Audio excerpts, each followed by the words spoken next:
ถือว่าทางไทยทั้งเจ้าชื่อจังไหนก็ไม่มันถือว่าคิดนักเลยคิดลายนักครอบครัว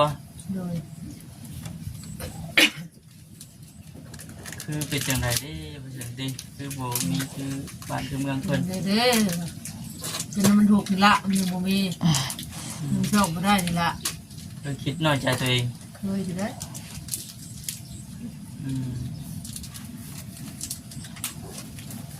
คือมาทำไปหากับเจ้าเจ้ายังให้ลูกกินมาคำมาเจ้าจะอยู่ยังกินยังหลับคือประเด็นเป็นว่าแม่ต้องได้ซื้อได้จ่ายเพิ่นเนาะต้องมีแต่จ่ายไม่ได้ไม่ได้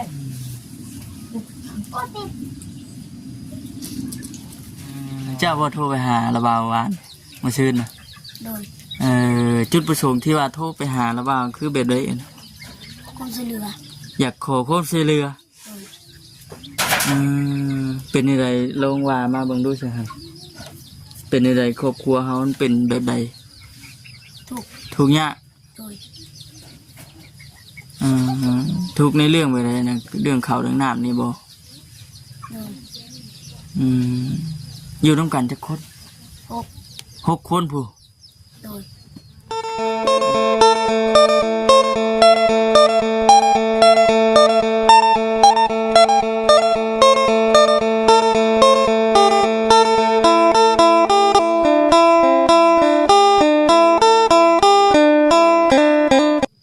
พี่น้องเลย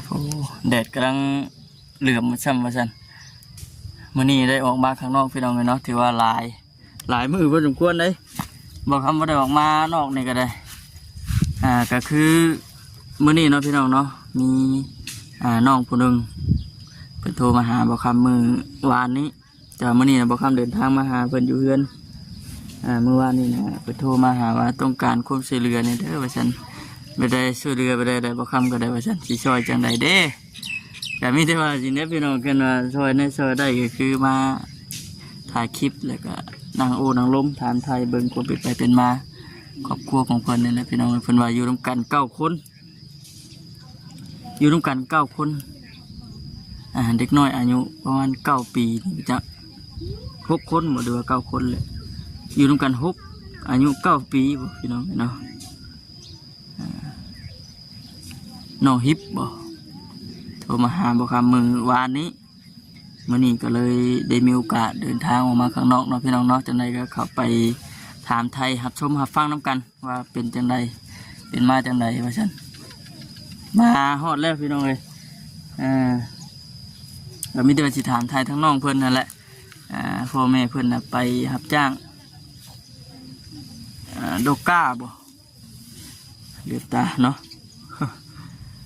เอาพี่น้องเนาะคนอื่นกับทำบุญคำกับกราบทักทายสบายดีเด้อพี่น้องเด้อเนาะสบายดีพ่อแม่พี่น้องกันบัดสุขุสุคนเด้อพี่น้องเอ้ยพบเจอกันอีกแล้วพี่น้องเนาะโดนนานพอสมควรที่ว่าบ่ได้ออกมาถ่ายคลิปเพราะว่าช่วงนี้ก็กึบดำให้ดำหน้าพี่น้องเอ้ยเนาะก็ยังสิออกมาคือเก่าพี่น้องเอ้ยออกมาข้างนอกคือเก่าอยู่แต่มันอยากแต่เฉพาะช่วงยามดำให้ดำนามันคนน้อยสาเหตุที่ว่าทำคำอะไรออกไปถ่ายคลิปปกติก็แต่เก่าไปทุกมือพี่น้องเลยช่วงนี้นะที่หยุดโดนอยู่บ่ได้เอาคลิปลงไปป้าพี่น้องจังไรก็เข้าไปติดตามหัดชมเบิ่งน้ำกันป้านี่ก็เป็นเนาะคือเป็นชาญเพิ่น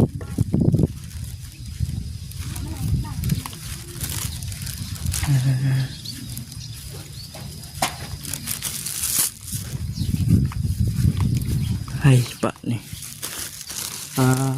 โธ่เพื่อนจะบ่หามเลยฮะโอ้โธ่เอาสบายดีก็ถ้ามีแต่ผู้ว่าเป็นบ้านนี้เนาะผลึกเทะอันนี้เอาพ่อก็แม่ได้ฉันแม่ไปดำนาเพาะเด้พ่อไปดำแม่ไปดำนาเพาะไปน้ำแม่เจ้าบ่โทรไปหาระบาววานมาซื้อนะจุดประสงค์ที่ว่าโทรไปหาระบาวคือแบบใด ความช่วยเหลือ อยากขอความช่วยเหลือเป็นอะไรลองว่ามาเบิ่งดูสิครับเป็นอะไรครอบครัวเขามันเป็นแบบใด ถูก ทุกข์ยาก โดย ทุกข์ในเรื่องแบบใดนะเรื่องข้าวเรื่องน้ำนี่บ่ โดย อยู่ต้องกันจักคน 6 6 คนผู้ โดย อันนี้ได้น้องเจ้าบ่นี่ โดยนอก แม่นเบิดซอง โดย เถอะแต่มีแผนในอัน6 คนน่ะ มีพ่อมีแม่มีนอก น้องเจ้าเนี่ยมัน3 คน โดย นี่แหละพี่น้องเนาะคือมื้อนี้ก็ทางบ่คำก็เลยเดินทางมาจักสิช่วยจังได๋แล้วบ่คำก็เลยมีแต่ช่วยได้ในที่สิ่งที่ช่วยนั่นแหละคือมาถามไทยให้ทาง FC แล้วก็พ่อแม่พี่น้องฮู้นํกันนะชื่อจังไดก่อนนี่ ซื้อ ชื่อฮิป โดย อายุเท่าใด เก้า อายุ9 ปี โดย คิดว่าอยู่กัน9 คนอายุ6 ปีเยาวาน แต่บอกคำพังพิษนะพี่น้องเนาะอยู่ร่วมกัน6 คนอายุ9 ปีในหน้าตากล้าได้บ่มีบ่ บ่ มีครับ โดย แต่ว่าพ่อกับแม่นี่ไปรับจ้างกับเจ้า โดย เจ้าได้สิเอาน้องอยู่เฮือนพาน้องอยู่เฮือน บางทีก็ได้ไปพออยู่น้ โอ้บางทีเจ้าก็ไปรับจ้างน้ำแม่ ำโดย ไปเฮ็ดไปได้ดอกก้าบ่ได้ว่าด ดำโลกะ ำทั้งดำทั้งดก ดำนา ดำนาโอ้นี่น้อยนี่ก็ดำนาเป็นนะพี่น้องเลยเนาะวันเท่าไรก็เจ้าให้แต่ นัดละ2 โอ้ก็เจ้าจ้างเป็นมัด โดยแม่ละย่างวันละ150 คือเจ้าเนี่ยมัดเป็นมัดเด้ โดย เนาะบ่เมื่อดำนาระบาวอยู่พู ผู้ บ่พูดครับ นี่แหละนี่บ่ไกลกันบ่ได้นั่นก็คือนั่นก็วัน50คือกันนั่นแหละพี่น้องเนาะตามที่เขาเจ้าจ้าง อยู่ในบ้านเฮือนชานเพิ่นอยู่นี่พี่น้องเนาะปีที่แล้วนี่ก็บ่คำเคยเข้ามาอยู่พี่น้องแต่ว่าบ่ได้มาเฮือนเพิ่นทางนี้ที่แต่ญี่ปุ่นแต่ว่ามาค่ำเลยบ่ได้แวะปีนะเรื่องข้าวได้เป็นได้เรื่องข้าวนะข้าวกินนี่ เขาบ่หลาย บ่หลายซ้ํแบบว่าหาเงินซื้อสิบ่ พอไปย่ามพอ พยายามสิใช่ น้ำปันวัน ต้องกลางคืนเราไปย่าม เป็นไปยามกลางคืน โดย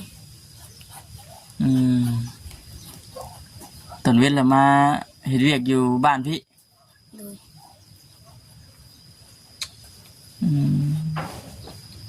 แม่นะฮะจ้างดำให้ดำหน้าทาไปจันติ โดย ได้50-60กะเก็บไว้พี่น้องเลยเนาะพอได้ใช้จ่ายน้ำเพื่อนน้ำชาไปจันตะกี้ยังบ่ได้มีบ่เฮือนอันนี้หากเฮ็ดนี่บ่ โดย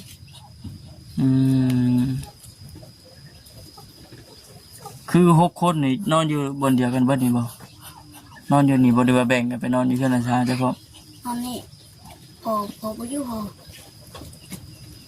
เป็นแล้วเนาะพอพยายามเนาะ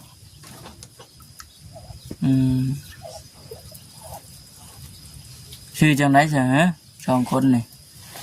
บอก ชื่อนางตัวนี้ได้ฮะ เนาะ ชื่อหมอกน้องหลาบ่คนนี้ยังมีผู้หลาอีกบ่ไปนะแม่ เป็นพอ ไปนะพ่อ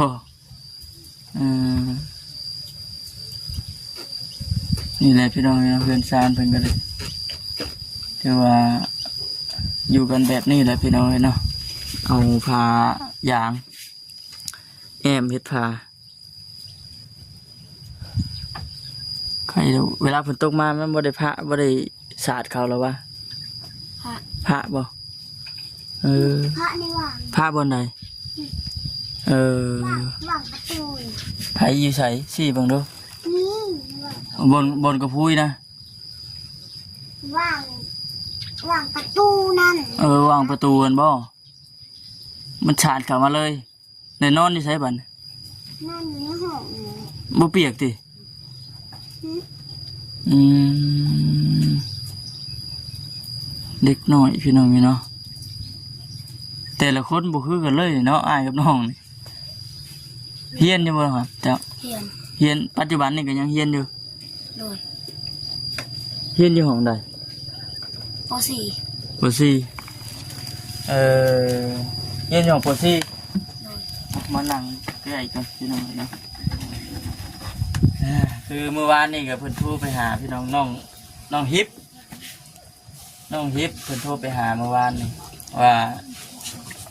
บ่ได้เว้าหน้าเว้าหลังนั่นพี่น้องเอ้ยขอความช่วยเหลือแน่ว่าซั่น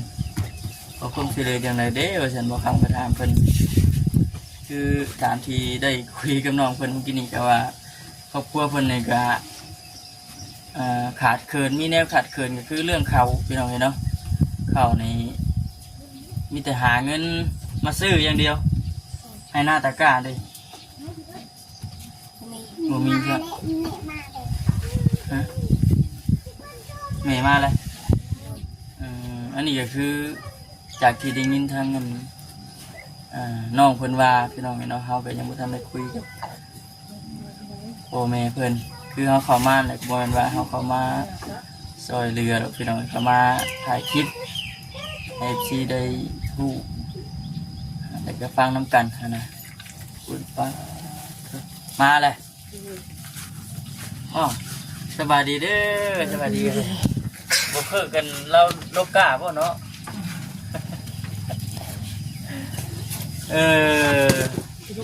พี่มานั่งพี่ก็ได้เจ้ามานั่งนี่พี่มานั่งนี่มานั่งนั่งข่าวกล้องน้ำกันเลยนี่เอาขนมชื่อขนมนี่ ขอบใจบ้างนะลูก ต้น โอ้ย เป็นที่ใดบัดนี้ เป็นอะไรบ้าง ลูกอุ้มเต่าอยู่บัดนี้เนาะ ประลบการรับจ้างเขาหาก็ได้จ้าง40 บาท ขึ้นไปนั่งได้พูดก็ได้ มาแล้วมาเฮากัน เนาะ อย่าเพิ่งกินอย่าเพิ่งกิน เอาแล้วอยากกินขนมแหละขอบใจแล้วเอาแล้ว กิน ออกแล้ว นี่แหละมื้อนี้ก็ซื้อขนมนี่ได้มาต้อนวันเหมือนกัน นี่เอ้าต้องมากินเอานะแม่นี่ พาลูกน้อยไปน้ำเนาะ แม่ ว่าได้ยินทั้งน้องฮิป โอ้ยเจ้าเรานี่ก็นั่งดิมาก็เอาแล้ว นี่ดิขี้ต้ม นั่ง เดี๋ยวเราขึ้นมาแต่เห็นหน้าไม่ไหว ลบกะนั่งดิ นั่งดี ได้40มัดเท่าไรอยู่ 2,000 มัดละ2,000คือกับทั้งบ้านทั้งเนาะ ได้80,000แล้ว ได้เลย คือขอ เนาะ งน้อยนี่แหละ ก็บ่ได้กิน โอ้แน่นอนแน่เนาะ นั่งเนาะ บ่หาก็บ่ได้กินคือว่าแน่นะ ซื้อข้าวสั่งข้าวโลกินเลยข้าวแม่แกงข้าวหม้อ แม่นะสิบ่คือได้ยินทั้งน้องเพิ่นว่าครอบครัวคือว่าขาดคือได้เป็นได้หา แล้ว ห่วงบ่ทันพี่บ่ หมดทันเลยนั่งดิ เป็นดีจังมาแล้วเมื่อย ไปลกไก่บ่ ปุ๊บข้ามทงข้ามดอนปุ๊บต้องต่อบ้านนับพญานางผู้ใดต่อทงพญานาง เป็นว่าบ่ไปคือว่านั่นน่ะเห็นเนาะเห็น ไปก็ ยุ่ เอา ง ใจตื่นมาก็ยุ่งๆอยู่เอาใจซื้อชูลูกกิน เป็นว่ามีแต่สองผัวเมียเฮายังว่าโคได้อันนี้เนาะมันก็สิอีกแบบนึงนะพี่น้องนี่เพิ่นว่าลูกเต้ายังน้อยๆอยู่บัดยังหาอยู่หากินเองยังบ่เป็น บ่ได้ช่วยเหลือตัวเองบ่ได้พ่อก็เฒ่าแล้วพ่อก็ดิ ลูกอายุเท่าไหร่แล้ว 73 เพิ่นเป็นยามบ่ มันก็ยามปั๊มน้ำมันทางไปบันโคกนั่นแหละปั๊มน้ำมันใหญ่ๆตัวบันทินนั่นแหละมีอันเดียวแหละ นี่พุ่นบ่เป็นได้เพิ่นขี่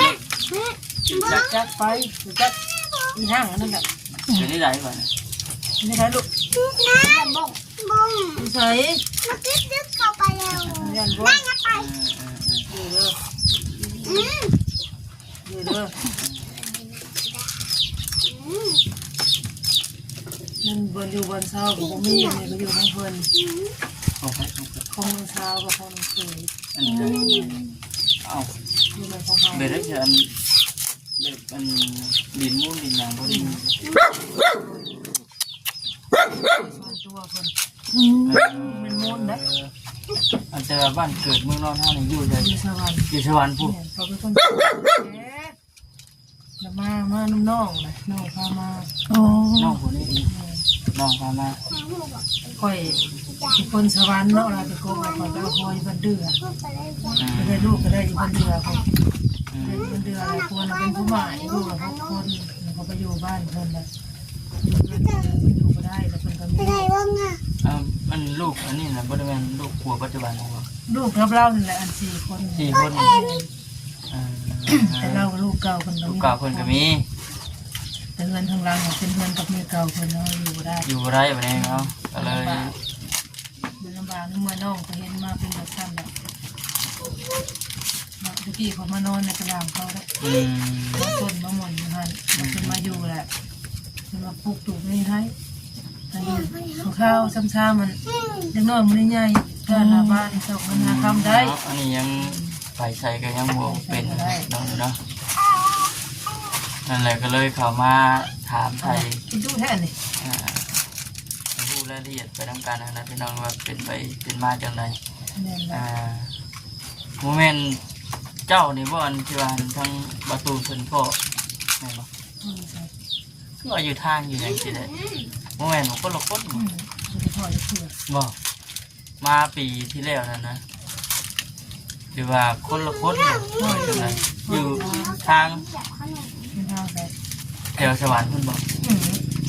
คนละคนเนาะ ก็ได้พอจะเชื่อได้ คนละคนอย่างพี่น้องเลยเนาะก็เลยปัจจุบันนี่ก็บุกบืนตื่นเช้ามากก็มันลุยเลยบุลุยก็ไม่ได้กินเขาน้ำจำปาก็มันชื่อเทือโลเทือชอง ที่เขาสั่ง คนหมาคนหมาคนหมา เอาจริงนะจะมาญาติพี่น้องเขามีกันสองคนนะครั มี บ ช่องไว้น้อง เอาไว้ลองเนาะแต่ว่าอยู่สวรรค์บ่ได้กันอยู่สวรรค์เป็นดินเป็นดอน บ่มีนะพ่อแม่กี้กระทุกหน้าคือเขากับพวกกระป๋องกินแบบจนบ่ได้มี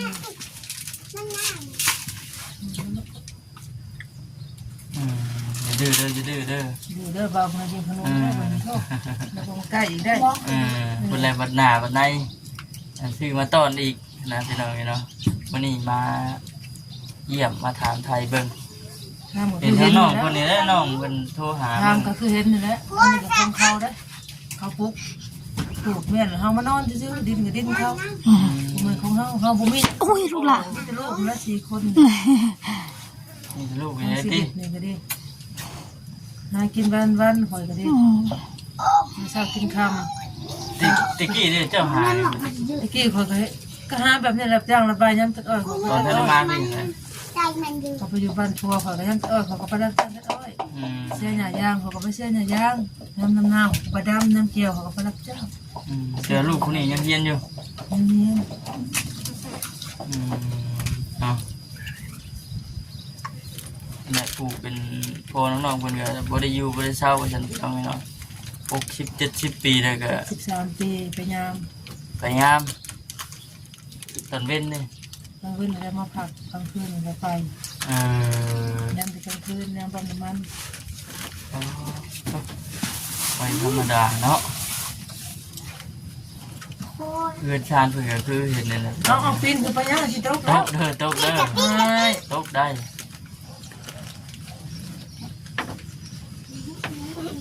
เนื้อนี่มันก็ดื้อได้บ่จะควมเด้อมาเด้อกินขนมนี่แล้วเอากิน ไปต้นแม่บ่ไปต้นแม่บ่ไปต้นอยู่บางมื้อก็ไปน้ำแม่ว่าซั่น ไป ไป ได้ก็ไปดำนาน้ำเขาก็ให้มัด2,000ดำมาได้เลยได้มัดนั้น บ่ เมื่อเขาก็ให้ หมอ เรียนดำบ่รอด เ แกะเป็นมัดเอามันละ2,000บางมื้อก็ได้20,000บางมื้อก็ได้10,000ชายเด็กน้อยแหละ คือผู้เป็นแม่เคยคิดท่ออยู่บ่ ตลอด ท่อตลอดอยู่คิดอยู่แต่ต้องชูวันไหน คือก็ต้องชูไปทอดทั้งบ่ได้กินบ่ต้องทอยมันสู้ตลอด ท่อได้แต่ยังคอยไม่เห็น ทอได้แต่อย่าทอย เป็นถอยให้มุ้ยกินคือทางเวลาวาแล้วพี่น้องเนาะ นี่แสงน้ำมากวย สงสารลูกใหญ่เนาะลูกก็ได้ ใหญ่ ไปผมทำลูกใหญ่ ใหญ่แล้วก็ลูกแล้วบัดนี้หาเลี้ยงแม่ เลี้ยงไปแล้ว จะเป็นจังไดได้บัดนี้ เป็นยังไงแล้วใหญ่ไปเลย เลี้ยงแง่แล้วกันแล้ว เลี้ยงเมียบ่บัดนี้ ลูกชายชองยิ่งชอง อืม อันนี้ผู้ลูกหลานเพิ่นครับ นั่นแหละ จักปีแล้วจ้ะ 3 ปีแล้ว 3 ปีอดทนสู้ไปเรื่อยๆนี่แหละมันนี่จ้ะตื่นมากอะสู้อีก สู้อีกตื่นมา สมมติว่าแล้ววิทย์ช่วงยันดำให้ดำหน้าได้บ่ พอเห็ดขนมขาย อืม พ่อแม่สิเห็ดขนมดอกจอกขาย ที่ขนมดอกจอกขาย เห็ดขนมดอกบัวดอกจอกไปหาส่ง อืม ยามนี้เขาบ่ได้เฮ็ด หน้าฝนเขาหาเงินยากเขาบ่ได้ บอกเป็นเฉพาะช่วงได้เสียทีเราจะเห็น ช่วงที่ตกแรงแล้วพอได้กินอยู่แต่เฮ็ดหลายเขาก็เฮ็ดบ่ได้เขาบ่มีทุน แบบ ขาดทุนบ่มีอันไปลงทุน ส่วนผสมมันนี่หลายอย่างแบบ หลายอย่างน้ำมันก็แพงน้ำมันทอดแล้วก็ทุกละ150,000แล้วแล้วมันบ่มีเงินซื้อ อืม มันสิซื้อได้จังได๋ตื่นมาผัด เอาขนมเป็นคือดอกไม้อันเด้ที่เขาทอดน่ะ ได้อันหนึงก็วิทย์อันหนึงไปซื้อข้าวก็วิทย์ใช้ทางน้ำมันซื้อน้ำมันวิทย์ใช้ทางข้าวกินข้าวน้ำซ้ำปลาเขาก็ได้ซื้อได้นะ มันอหย่างกับป้าบ่ได้เนาะ ปลาบ่ได้ จำเป็น เลยบ่ได้เฮ็ดแล้วบ่ได้ไป ยุด ได้ แต่ แต่ โดน หารั บ่ บจ้างนี่คือค่าเป็นเดือนสี่บ่ได้ เวลาเฮาบ่บ่เดี๋ยว มันหมดงบ เออหมดหมกไปเลยบ่จะเฮ็ดต่อ มันบ่ได้เฮ็ดต่อมันไปบ่ได้ เป็นว่า แต่คิดมันบ่คือเก่าแล้วเนี่ยมันก็แพงขึ้น บ่คือตะกี้เนาะ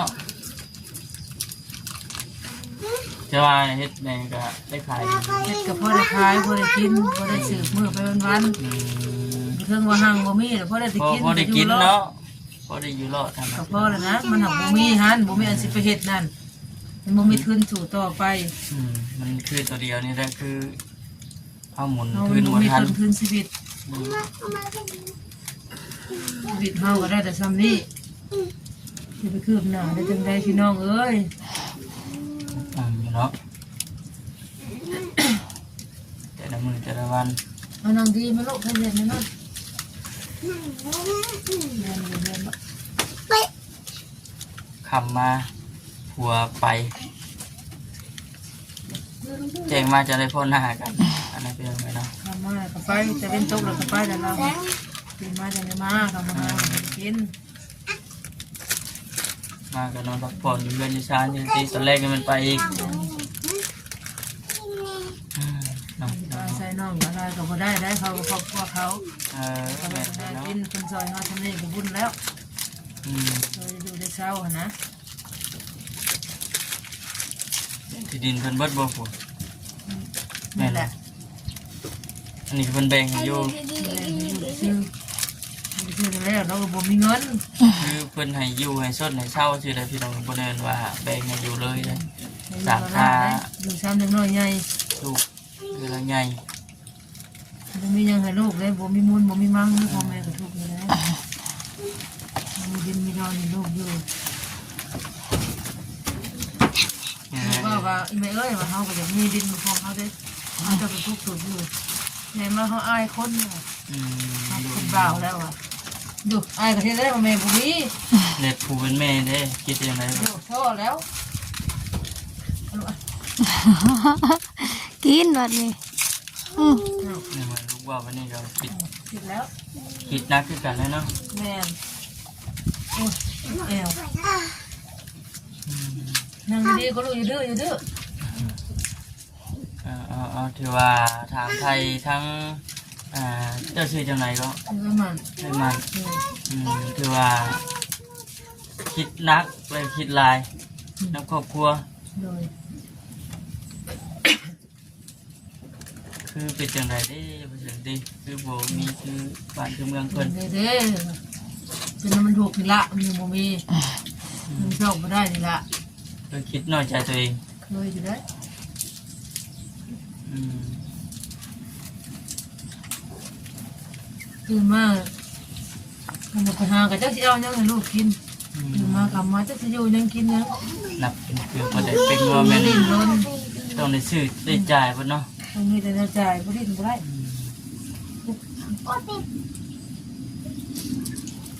เพราะว่าเป็นต้องเข้าใจความรู้สึกของเราอยู่หนึ่งมาเนี่ยคือลูกยังบ่ทันได้ใหญ่เชื่อว่าอายุ17-18 ปีขึ้นไปได้แม่นยังว่ายังว่าพอก้าวขา แล้วก็ได้เก้าปี ไปหาเงินหาคำซอยพ่อซอยแม่แต่อันนี้ยังน้อยอยู่ยังบ่ทันได้ยังคือว่าได้นี่ไปตำหน้ารับจ้างนั่นก็เจ้าก็ให้อยู่ 2,000 วัด 2,000นี่นะ แม่คนได้ของไงมันนั่นมันดังบ่ได้เด็กน้อยเห็นจำมันเนี่ย เกินเลยก็บ่ได้เนาะน้อยครับพี่น้องก็จะว่าเข้าใจแล้วล่ะพี่น้องเลยก็คือว่าเด้อมื้อนี้ก็มาเยี่ยมมายามชื่อมีแต่ว่ามื้อหน้ามื้อในพุ่นแหละทั้งน้องน้องที่เขามาหาใหม่พี่น้องเด้อคืออยากให้ผู้รักผู้ใหญ่เป็นช่วยหยังหลักๆเลย ว่านั่นแหละ เขาไปป้า อยากได้ไฟฟ้า กับเขา กับข้าว โดย หลักๆเลยคือข้าว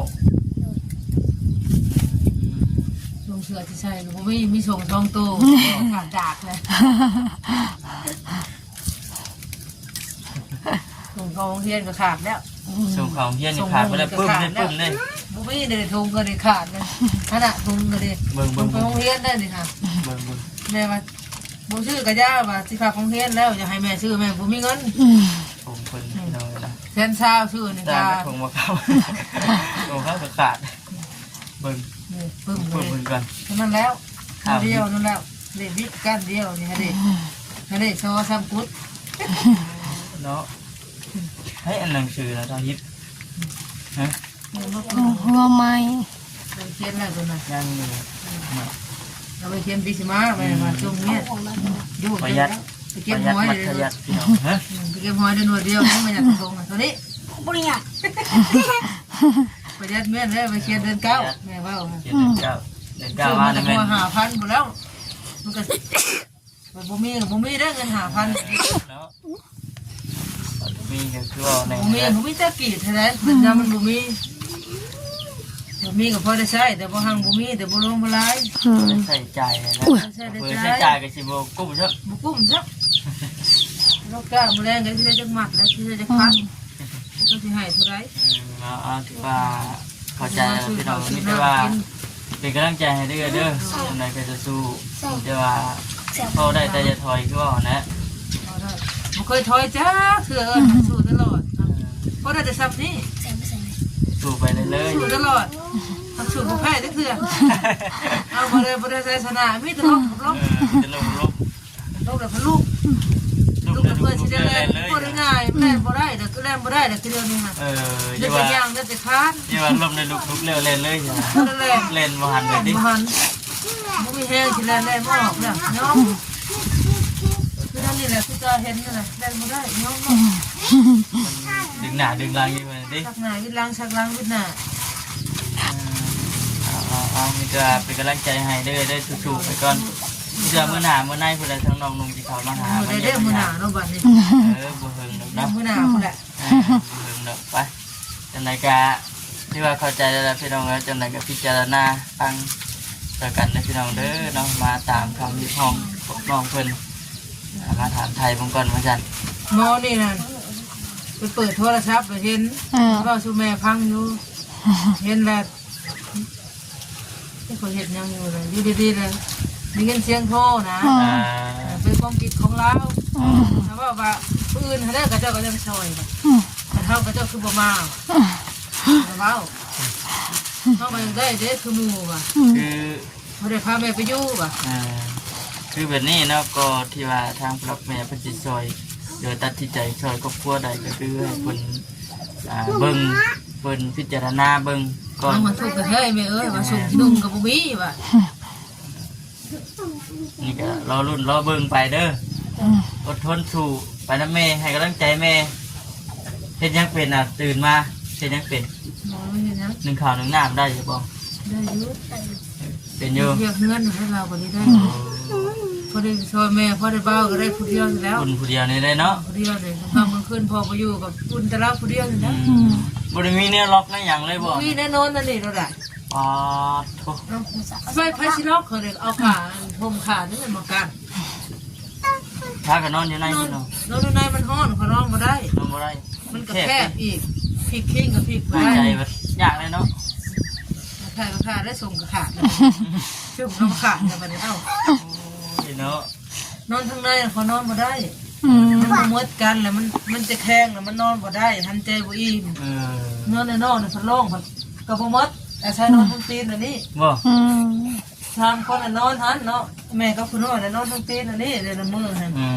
มือเดี๋ยวพันโตแห้งมันก็นอนตารางเงินนั่นพี่น้องฮะเงินเดี๋ยวไปนอนตารางพุ่น อ๋อมันบ่อยู่บ่ มันสาดได้มันตกมาท่านนี่เปียกได้เลยฮะ บ่ เมื่อคืนนี่ฝนตก เปียก เมื่อคืนนี่ฝนไม่ได้ตกมันเหรอก องนี่ได้เนาะกับข้างนั้นได้ยินน้องเพิ่นว่า ทางเรามันชะพามาแล้วมันเปียกหมดอันนั้นนอนมาได้มือในคนลมมาแล้วพุ่นเดี๋ยวไปนอนพุ่นแล้วนอนตารางเขาแล้ว มันไปดีไปชนงานก่อนจัง ก้อนช้ำแจ้ง แจ้ง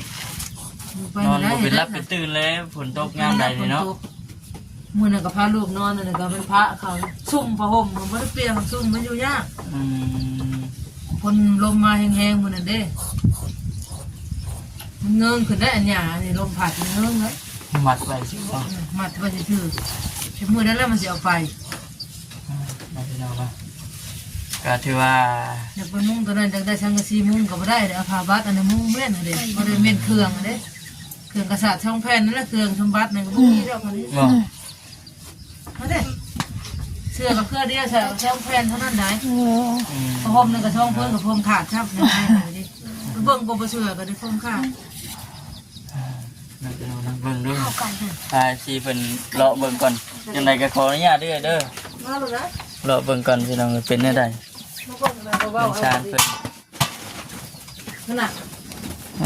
เว้า อ นั่นน่ะพรมกับพรมขาดนี่ดิ ประหมขาดครับ นั่นดิ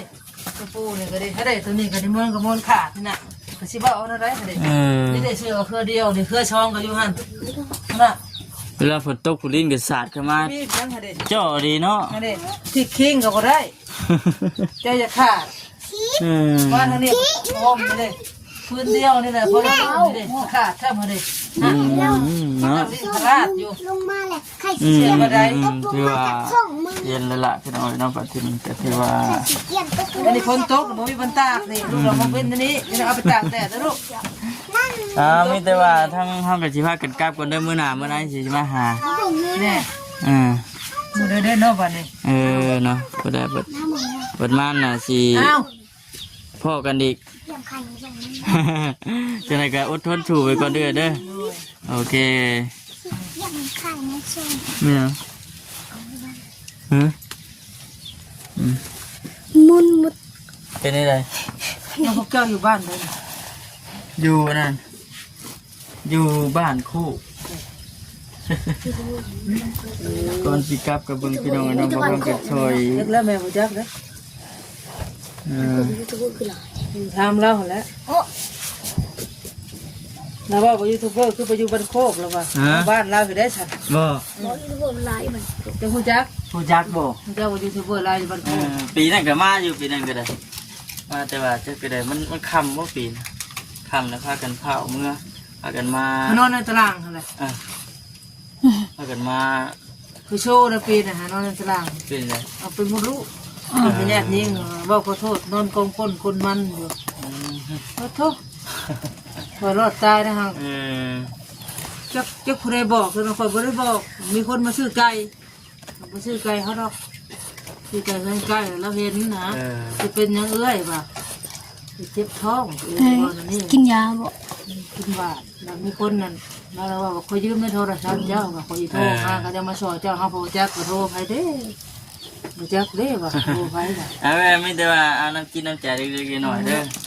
ขอบใจนะ โอเคมีแต่ว่าพัฒนาพุ่นแหละมาหาใหม่จังไดก็สู้ๆโลกาก็ได้จังหวัด 40 40 นี่ไปจะเลือกผูกไป6 โมงกล้ายากดึงทางนี้ว่าหัวชักไปพุ่น โอ้ ป้า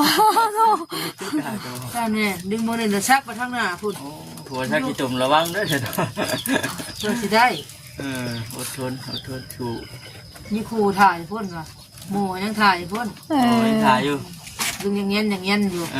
ไปใช่ไปเนาะสู่เวียกต่ออันนี้ก็สิได้กลับเลยล่ะอันนี้ก็ โด เลย ยผมขอบใจหลาย สบายดี สบายดีนะลูก สบายดี เด้อ มื้อหน้ามื้อไหนมาใหม่ ทำแล้วเรามีบ่หมู่ค่ะ อืม มาเลยเพิ่นว่าเอาแล้วแล้วบ่จักได้ป่ะ เดี๋ยวทีนี้เขาชิมาดอก โอเคพี่น้องจันก็ ตกน้องได้ ขอบคุณหลายๆพี่น้องเอ้ยเนาะ FC ที่เข้ามากดติดตามมาชมแล้วก็เป็นกำลังใจให้พี่น้องเอ้ยเนาะพิจารณาเท่ากันนะพี่น้องเด้อเนาะสำหรับคลิปนี้ก็โอเคสบายดี